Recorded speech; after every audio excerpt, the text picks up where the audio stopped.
Votre femme ne vous désire plus. Elle est froide, distante, et considère le sexe comme une corvée qu'elle préférerait mourir plutôt que d'accomplir.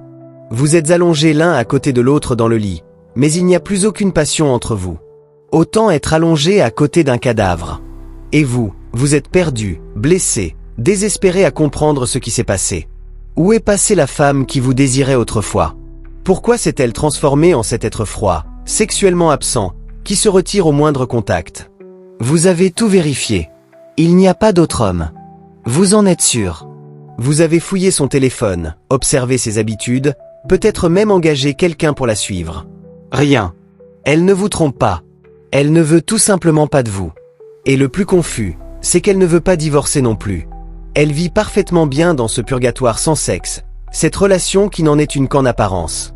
Vous êtes comme des colocataires partageant un prêt immobilier, des parents partageant des responsabilités, mais les amants sont morts depuis longtemps. Et vous ne comprenez pas pourquoi. Laissez-moi vous expliquer ce qui se passe réellement. La mort psychologique qui s'est produite dans son esprit. L'assassinat lent de son désir, auquel vous avez probablement participé sans même le savoir. Car pour une femme, le désir sexuel ne vit pas dans le corps. Il vit dans l'esprit. Il naît dans la psychologie et meurt dans la déception. Et une fois qu'il est mort, le ramener à la vie revient à essayer de ressusciter un cadavre. C'est possible, mais cela exige de comprendre exactement ce qui l'a tué au départ. Tout d'abord, éliminons ce que ce n'est pas. Ce n'est pas un autre homme. Vous l'avez déjà vérifié. Ce n'est pas un problème de santé si tout est normal. Aucun déséquilibre hormonal, aucune douleur physique, aucune condition médicale n'explique cette mort sexuelle. Lorsque le physique et l'extérieur sont éliminés, il ne reste que le psychologique.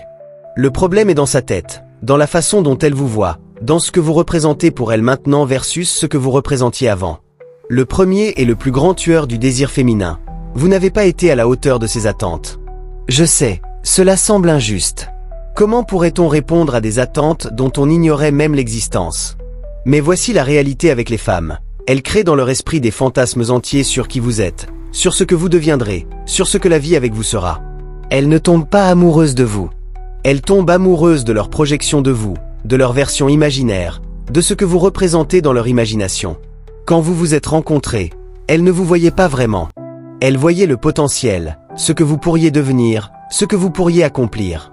Sa libido, son désir, toute son énergie sexuelle était dirigée vers cette version fantasmée de vous.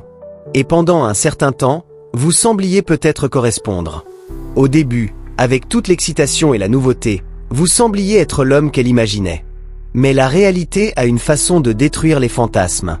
Jour après jour, année après année, le vrai vous a émergé. Et le vrai vous êtes juste un homme ordinaire. Vous n'accomplissez pas ce qu'elle imaginait, vous ne devenez pas le prince qu'elle croyait voir. Vous êtes juste vous. Et voici ce qu'elle n'admettra jamais et peut-être ne comprend même pas consciemment. Elle se sent trompée. Pas par vous, mais par sa propre imagination. Et elle ne peut pas se blâmer. Sa psyché ne le permet pas. Alors elle vous blâme. Vous l'avez trompée, vous avez prétendu être autre chose. Vous l'avez poussée dans une vie qui n'a rien à voir avec ce qu'elle imaginait. Et comment pourrait-elle désirer quelqu'un qui a détruit ses rêves? Elle avait toute une vie planifiée dans sa tête. Vous deviez réussir d'une manière qu'elle n'avait même pas imaginée. Vous deviez vous transformer en quelqu'un qu'elle pensait qu'il fallait que vous soyez. Fournir un style de vie, une expérience émotionnelle, un statut social qui n'existait que dans son imagination.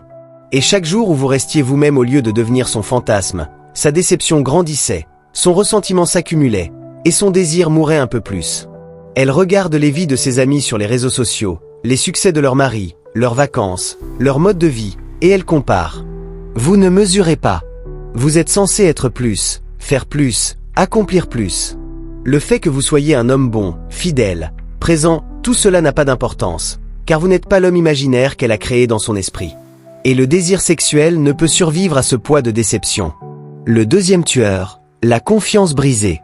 Mais pas le genre de confiance que vous pensez. Pas la confiance liée à l'infidélité. Je parle de la confiance émotionnelle, psychologique, celle qui permet à une femme d'être vulnérable, de se lâcher pendant le sexe.